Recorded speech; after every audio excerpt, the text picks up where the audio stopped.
asking me alive. Don't I make a nice coat for when it's cold outside? And better steal my heart before you go. Oh, feelings, if you need something else, then let me know.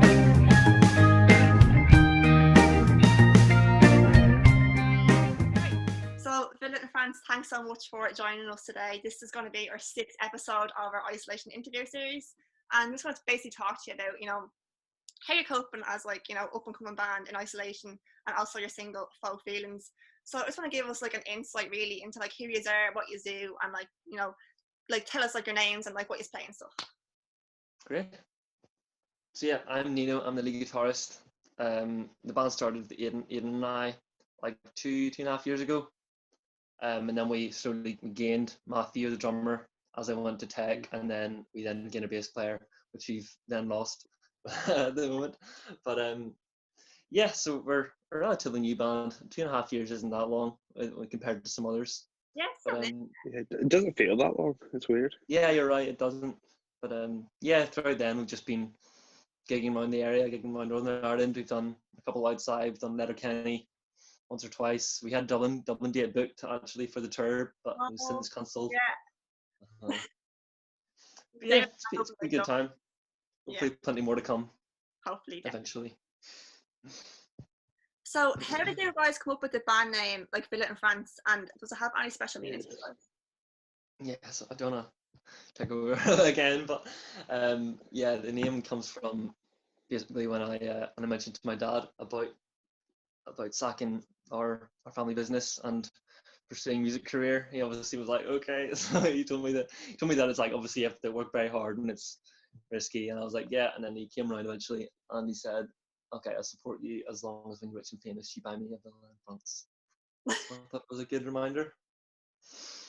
That's a kind of story though, yeah, because I was wondering the villa in France, I was I wonder if any of them have a holiday home over there or something like that. Yeah, exactly. Yeah, I know. We used to busk and we had a sign saying villa in France, and everyone was like, oh, they're just there's assholes trying to get money so they can go and live in this hot country far away. And I'm like, no, it's not.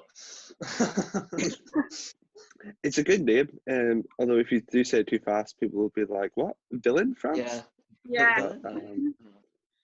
I think it's good. It sounds out. Yeah, it definitely does stand out, and it's a pretty different band name as well. So, also you guys recently released your single "Faux Feelings." So, what was the inspiration behind that track, and what was the recording process like? Yeah, it's hard to talk about this without Aidan because he's the main lyric writer. But yeah, I think he wrote the song about animal cruelty and using animals for furs and stuff, as you can probably tell from the lyrics. But it also has a metaphor of a relationship and the. Yeah, it's very well written. So so credit to Aidan for that as well. Yeah, I know. Yeah, if only he was here. I know, if only he was here. I know. But yeah, the recording process is good. Matthew, you can go on that. Yeah, it was the first. Aidan being the first song we recorded. All the other songs that we released before were recorded after this one. We were. I don't know. I think it just maybe got presented to us that we could record in tech, kind of outside of class time. Yeah. As a, not part of the course, just be musicians. I think at this point Aidan wasn't a student in the college, so he had come up and we were, I think maybe this is the song at the time that we enjoyed playing the most, so we're like, let's record this one, I guess. Yeah. And we did. I was kind of overwhelmed at the whole recording aspect in the studio with, the person behind the window, people are watching you, and it was quite a good experience for us. Yeah. And we did that. We had Originally this we had it was 5 minutes.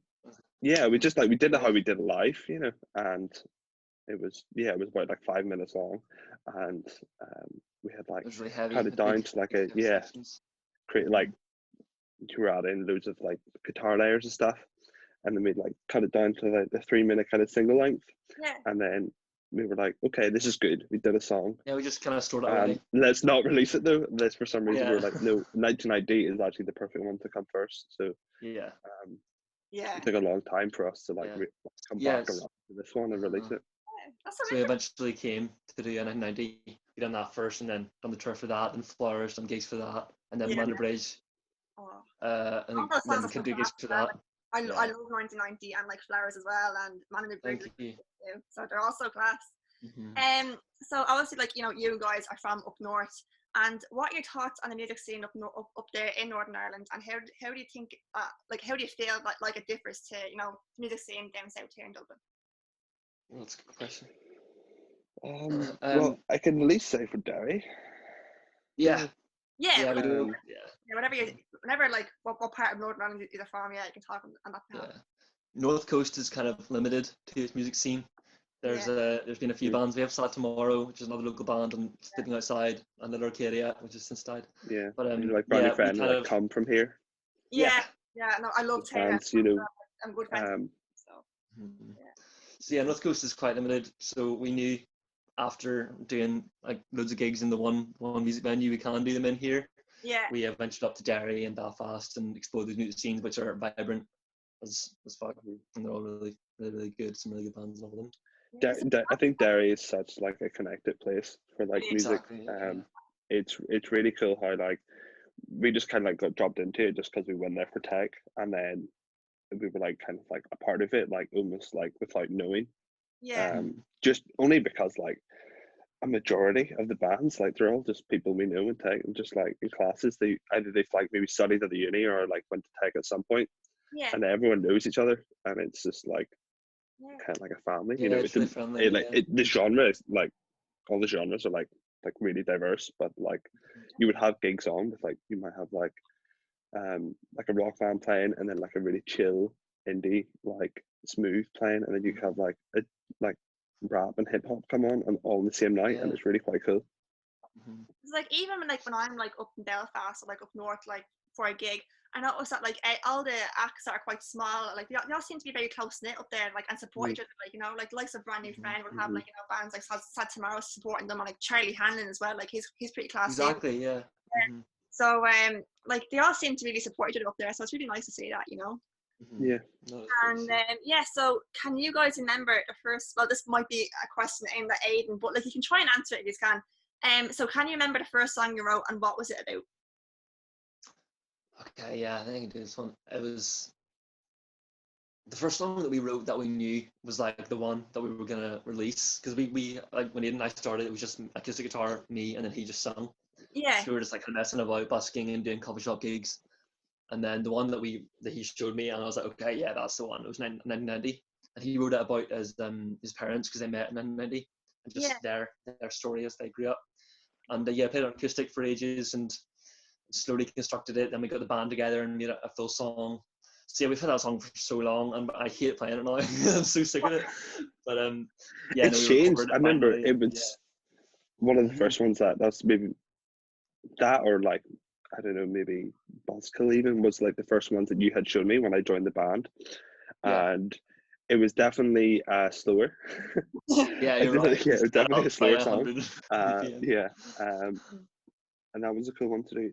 Because Uh-huh. a lot of the songs that when I like came, you were like, okay, here's the songs, and then we like adapted them with like drums and a bit more like Yeah. electric guitar playing. But the one that we had like ruined together, as a band was Flowers, yeah, um, Yeah.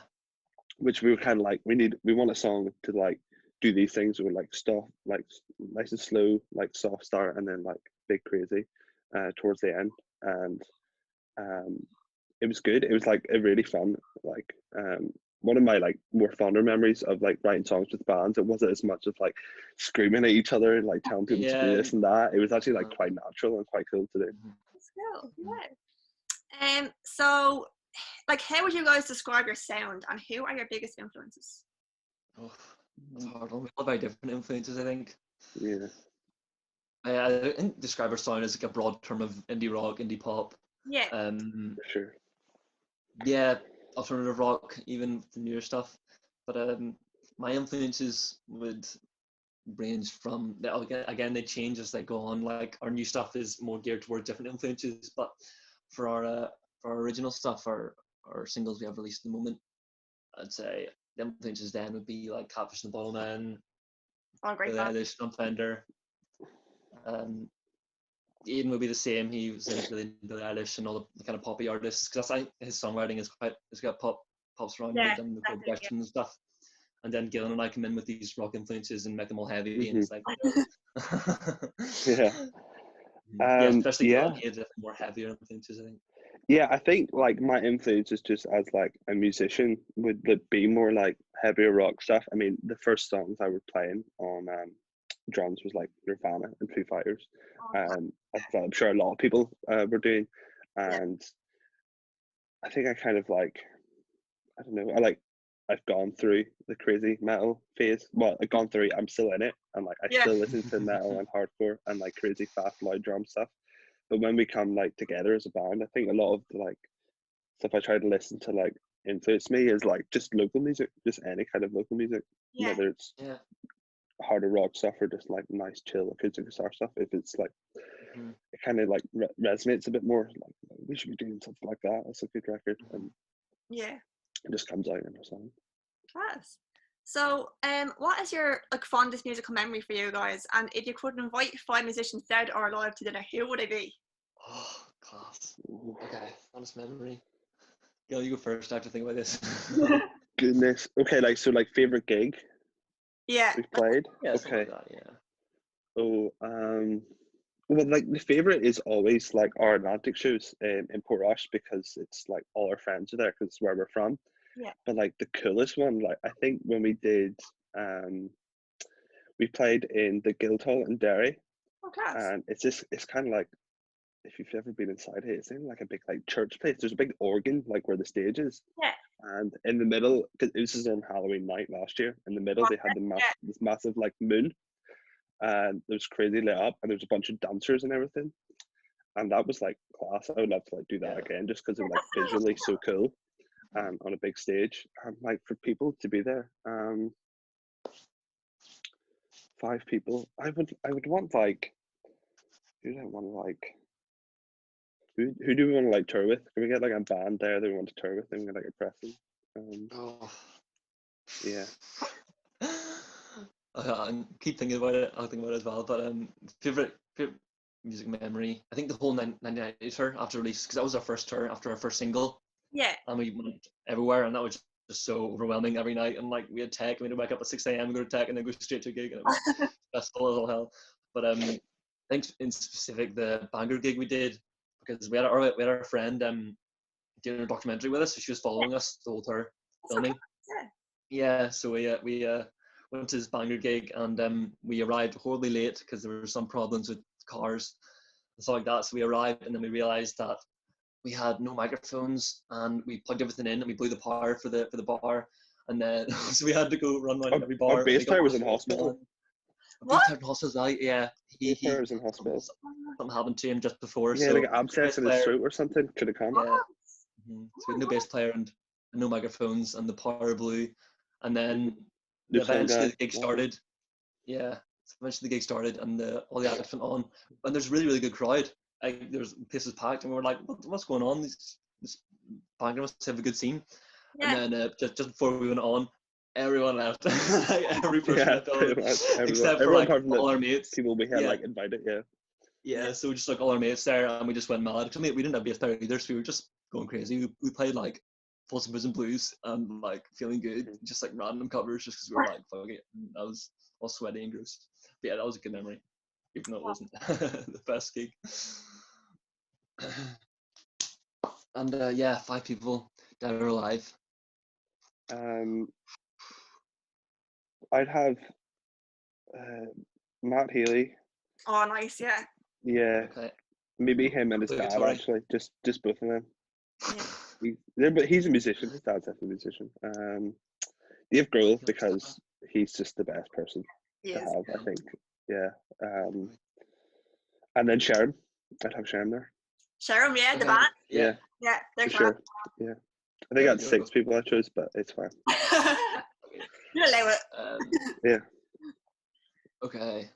I'll have Tim Edson from Polyphia, a good guitarist. That's good.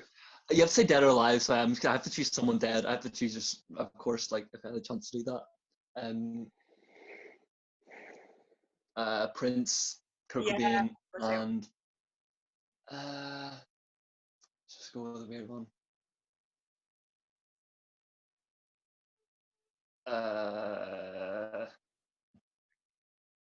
Dave Grohl's dad. He's still alive. Okay. He gets some good ones though, yeah. Matty Healy, Yeah. I actually met him like 4 years ago, and like, oh, he was so sound. Nice. He was so nice. Like, That's you know. cool. Yeah, he's Yeah. definitely. It'd be interesting to like to see what he like his opinion is without like any cameras or like stuff that's going on. Maybe it's probably Yeah, like, just a little bit one-on-one. formal, Yeah. just kind of Yeah. So who is your dream artist to collaborate with? That's not a good question. Ooh. I definitely would like to go on like a tour with like a band, maybe like Inhaler or something. Yeah, I think that would be cool. that would be cool. Love and Haley. Yeah, that's a good one. Mm. But like, if I want someone like to like play on one of our songs, it would just be like one of our friends. I think I would always love to do something like that. Yeah. Just get someone from like Fake Friends, just to have Nisha come and do a Yeah, song. and do That would be harmonies and cool. vocals or something. Yeah, for sure. Just yeah. Cool. Mhm. So what is your dream venue to play, and what was the first venue you ever played? And like, we also noticed that you're also doing a live stream set for Indie Mex this week. So how does that Mhm. feel? It's pretty good. But so what was the first question? The First for the was like first your gig, dream venue, yeah. dream venue. First gig was what even was it? I don't remember it. It was actually at the air show in Port Stewart. Oh, cool. Yeah, my dad got us it, and we played like 2 original songs, and the venue putter, he hated it and he hated us, and he was giving us dry looks, and we were like, first gig, and we were just freaking out. Or no, it was the Draperstown Busking Festival was first, but that wasn't really a gig. That was a competition, and yeah, we flopped on that, and then we went to the air show the next day with a big crowd, and we were shitting it. Mhm. So yeah, that was not good. But a dream venue.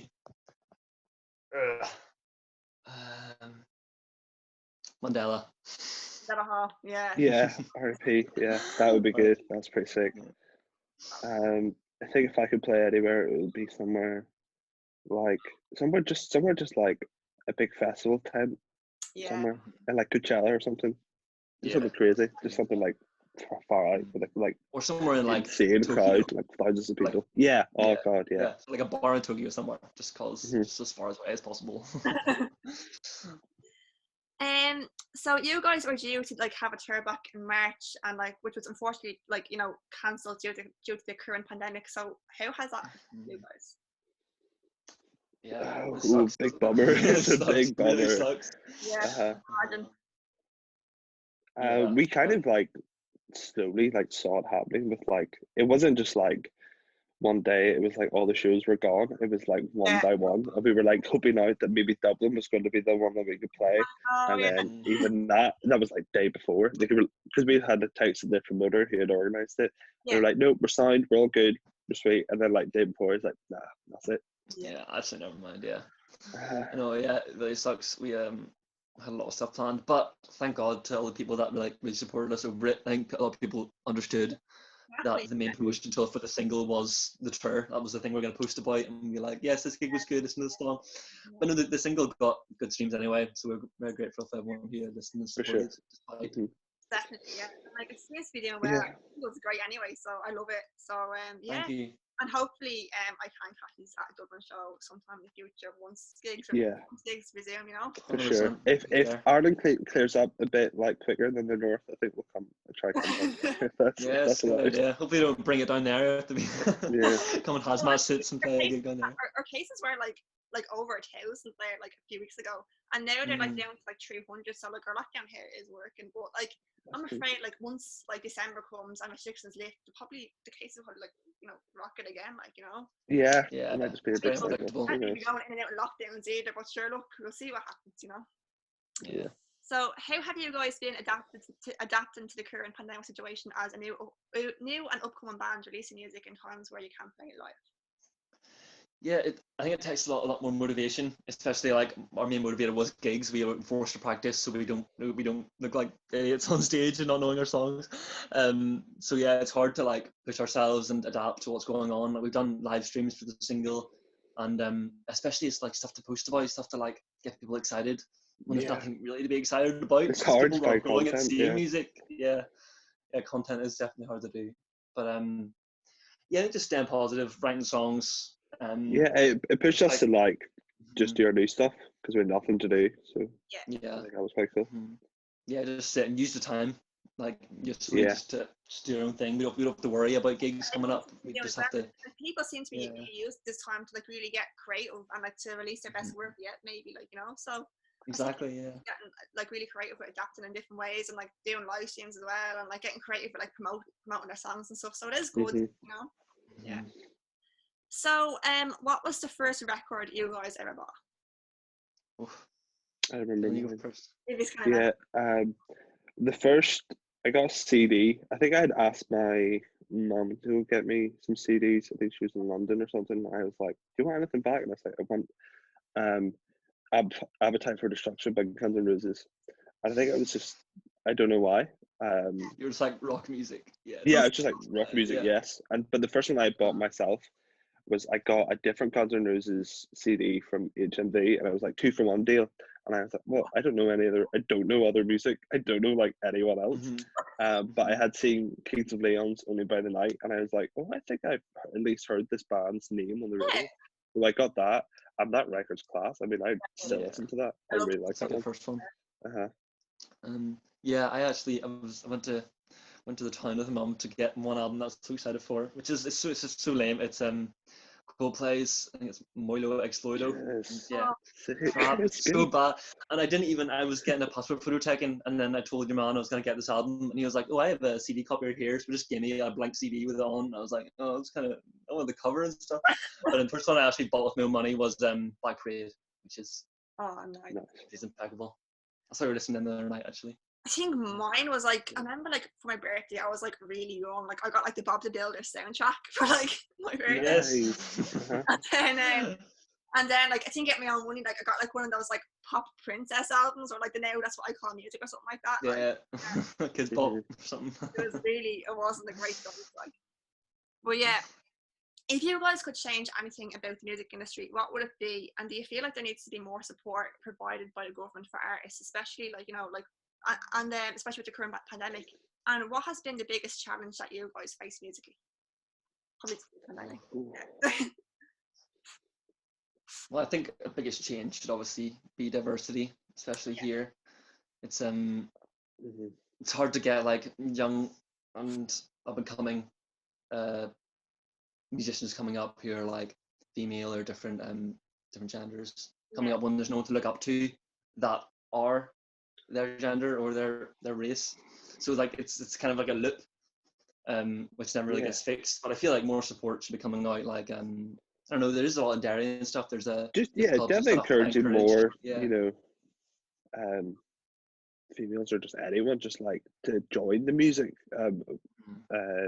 like just education at least, to get involved in that, because you know there's an imbalance. There's over like 80% of our course is like just guys, you know, like if it like starts there and like in education, and you know there will just be like more bands with like other people in it. I think it is improving slowly, but I think everyone should be on board with that. Yeah, that's the main one. I mean, in general, I think you can be like, God, pay musicians a bit more than normal.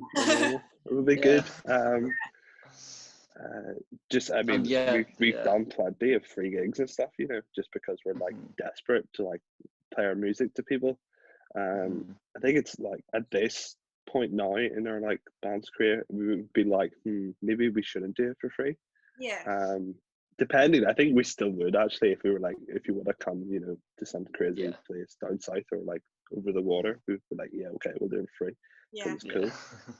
But it might like it kind of takes advantage of some like, especially like young and up and coming people, you know, because if they're like putting that mindset, then they're like, as soon as like you play shows for free, and as soon as you start asking money, the promoters or the venues will just go back to somewhere else where they can just get the music for free. Yeah. You know, and then that band will get nowhere.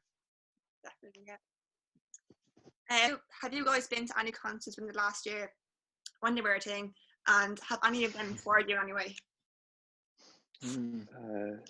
Yeah. Wasn't the last gig we went to Pliff? Yeah. Yeah, It was like that was the last like in-person gig in the Empire, Mm. but we went to saw and so much from afar at the drive-in show Yeah. Right. in Yeah. Belfast Oh, in that's- August, I think, which was really Yeah. really cool. I mean, That was really cool. Yeah. Yeah, I'm so jealous that you guys had like driving concerts. Like we haven't had any of that down here. Oh really? I think this No. this is the only one I've seen was Mhm. and so watching from afar. I think it was a great idea. I mean, it, That is a great idea, yeah. Because like, Yeah, like we tried to get like driving gigs down here and stuff like that, but like there's people Uh-huh. complaining that was saying that they're going to spread the virus and stuff like that. I was like, but you're in your car. yeah, Yeah. everyone's in the car, windows up and all. It was Yeah, Uh-huh. there's a lot of It complaints was. about it Uh-huh. and stuff. It was very well organized. There was Mm. a big team to make sure everyone like you put a flag out Oh, for for drinks, sure. and everyone came over and got you drinks. That's And handy. like it was really well organized. Like no one got out of their car. Everyone just beeped along Yeah. and clapped and screamed. Yeah. Oh, I'm so jealous. Like I want Yeah, I that don't know why bad. there Like, hasn't been more. Yeah, yeah. there And should like be more. there should be more support for something like that kind of idea because like it's getting people back working and stuff, you know. Yeah, exactly. There's Don't jobs take being done. more. There's Yeah, the team around that was like I'm sure it was really like extensive to try and get that kind of Mhm. setup going Definitely. and the event and all. You know, Yeah. it definitely would like provide jobs. Because like the likes of like there's an artist here called Gavin James and like he was trying to do like Yeah. driving shows and like people just were like, no, that's not a good idea. And like I was like, that's a class idea. Like why are yeah, I don't, yeah. you know? Like I don't Especially someone like Gavin James, yeah, they could organize it well. Someone like he's quite big, like it wouldn't Yeah. be dangerous at all. like I don't know why people are knocking it, but I don't know. It just seems like people just seem to complain about anything these days. So, you know. Mm. Yeah. So who is your favourite Irish artist at the minute? And if you guys were in a band, what do you think you would be doing? Oh. Favorite Irish artist. There's a girl called Kinsey. It's Kynsy. Yeah, no, I've Is actually she from Ireland? I don't know that. Yeah, she's from Yeah. Dublin, I think. yeah, she's from Dublin. Um, yeah, she has 2 singles out and they're both unreal. And also just the locals like Vale and Cherham and Yeah, Happy Out. I American mean, Guinea everyone Pig. like Yeah. yeah, for Happy sure. Out. There's like Yeah, so many. there's so many. I listened to a lot of Milk recently. I think Milk, they're from that's Dublin somewhere. Yeah, they are from Dublin. Yeah, they're really good. I think they have a new song coming out soon, and I'm pretty hyped for that because I Yeah, really like their they stuff. actually emailed me about that actually. They were like, yeah, we have a new Oh, song sick. Sick. November 18th. That's very cool. Yeah. So We had like not accidentally, just like not knowingly met the bassist from Milk on a gig Yeah. in January. And then Doran. yeah, he was just playing for a different band. He was doing session work for something else and talking to him, and he gave us some good advice about the Dublin scene. And Yeah. then I think I had watched the video of Milk, and I was like, "Neil, you have to listen to this band; it's really good." And they were like, "Wait, is that your man from That's Bundoran?" that's the guy we were talking to him. Yeah. Yeah. I know they are very good. They are very good bands, and they do kind of like give you like some kind of like 1975 vibes as well. So For sure, yeah. 100%, yeah. they are quite. I do like that sound myself. Yeah, good fresh music. So what's the next question? Oh yeah, is there any advice or insights you'd like to give to anyone watching this interview who would like to pursue a career in music, especially like young bands like yourselves? Oh. Yeah. Oh, Have Trying to sound pretentious when doing this, and we're relatively beginners at this as well. Like it yeah, for changes as sure. you go along. Um, And just don't take it too seriously, and just make music you want to, and Yeah. hustle and grind all these gigs. yeah, if you're in a band, it's not maybe like if you like just join a band for the sake of joining a band, it might not be like where you're supposed to be, but it's definitely a stepping stone. I've been in like Exactly. That's just good. a bunch of bands just trying to find my way. Just because if someone asks me to join a band, I'm like, okay, all excited, like, oh, of course, without realizing maybe that's not what I want to do musically. But yeah, it's good. You can still go for it. Try Yeah, try feel make friends. attached to Talk to a lot of people if you're out at gigs as well. I think that Yeah, helps. like especially people in bands in the scene and gigs. People are so friendly. People want to talk to you about music and about your band and about their band. Like I just talk to anyone who likes music, like and like we're just all Yeah. click, like Exactly. Yeah. Yeah. It doesn't take a lot. I think it's like hard, obviously, maybe to talk to people just outside that you don't know. But I think everyone in the music scene is also trying to make that connection. So if you're like all like everyone wants to talk to everyone, kind of. So Yeah. if you just like force yourself to do that, you'll maybe end up in a better place with more contacts you can use for your band or promoters and stuff like that. Definitely, yeah, 100%. So, yeah, like, what is your go-to song to distract yourself during hard times? And have you developed any hidden talents over lockdown? Oh, so well, I have a hidden talent. I can finally, on my whole childhood, I could never ride my bike with no handlebars, and I can do that now. So that's pretty good. I'm kind of proud of that. That's quite Yeah. good. And song gets me through hard times.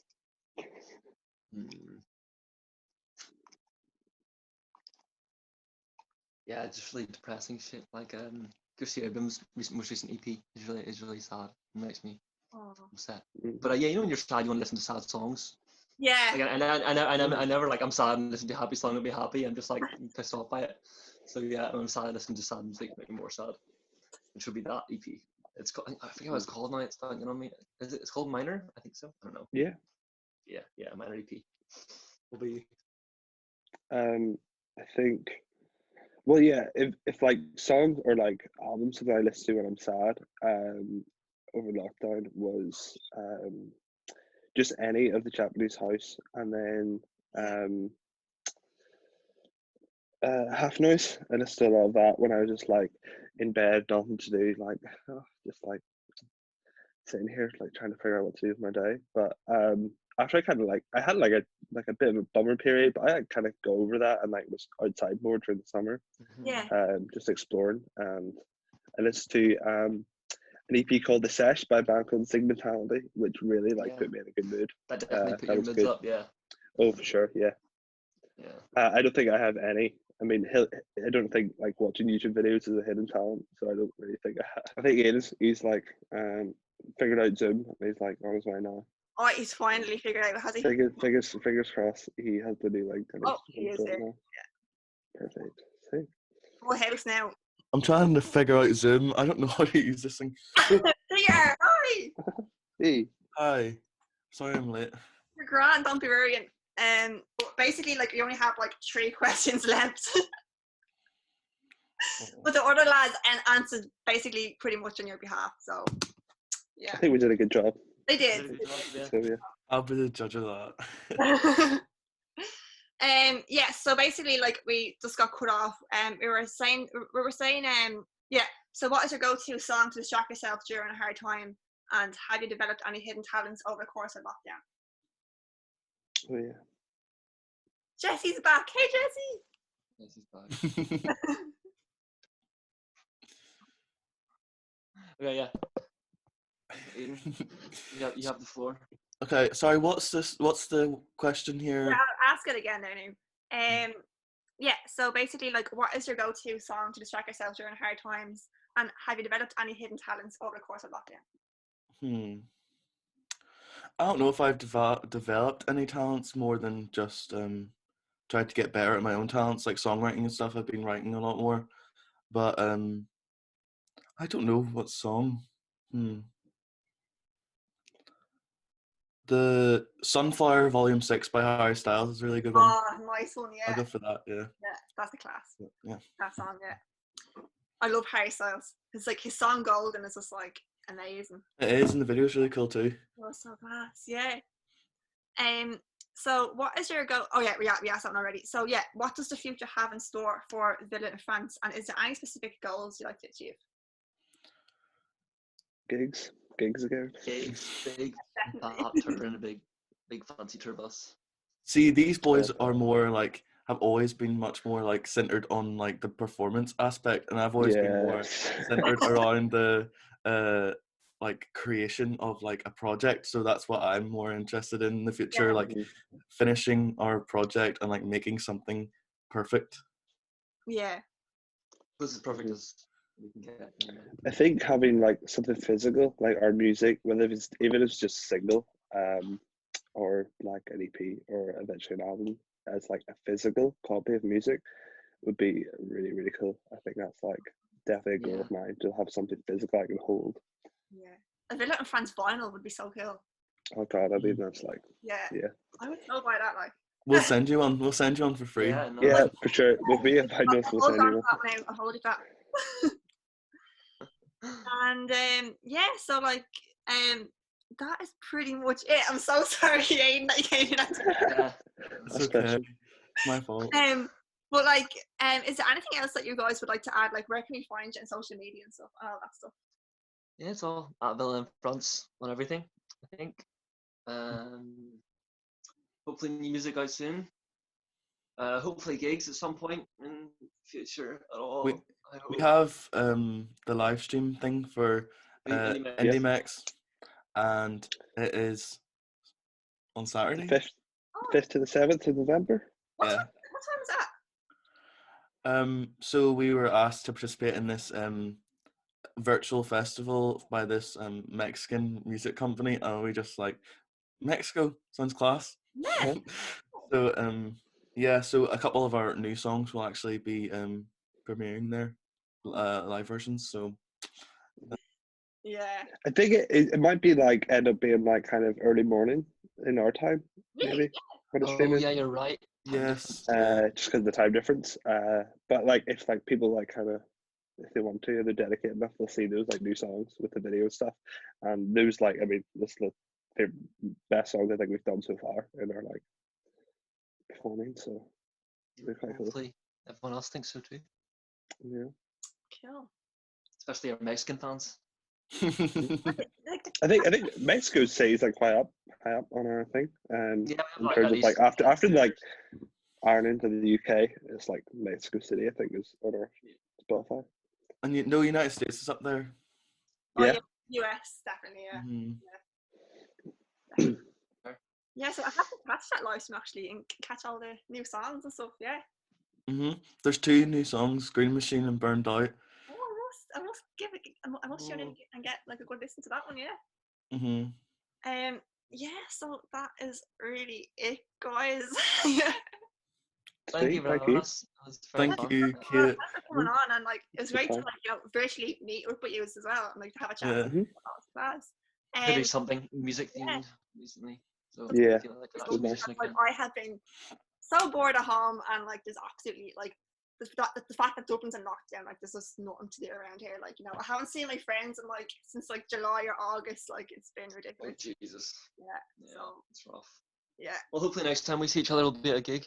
Oh, definitely. Yeah. Wherever it may be. Yeah, that'd be so good. So I look forward to that, and yeah. Thanhanks, Kate, for having me. Cheers. Sorry, I should have late. It's no problem at all. Cheers. Thank you so much. Bye. Goodbye. Bye. Bye, Jessie. Wherever Jessie is. Goodbye. Bye, Jessie. And that'll be up within the next week or so, guys. So I'll give you a message on Instagram when I have that posted, right? All right. Class. Talk to you soon. Bye. All the best. Bye.